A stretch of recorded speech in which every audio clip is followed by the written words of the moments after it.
maka pikeun ayeuna si modohi jalma anu kurbana ulah ayeuna wantun-wantun muruhan ka tukang nyisit atanapi ka tukang mencit ku sebagian hewan anu dikurbankeun.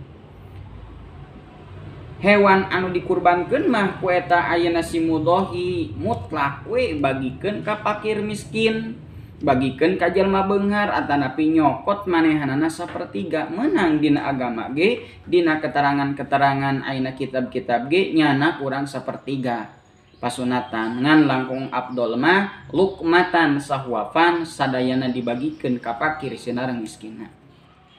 Kumaha atuh carana supaya afdol? Eta si modohi jalma anu kurbana meunang kasampurnaan ayeuna hukum-hukum agama, meunang pasunatan-pasunatan anu sampurna. Mangka lamun mere domana tah domana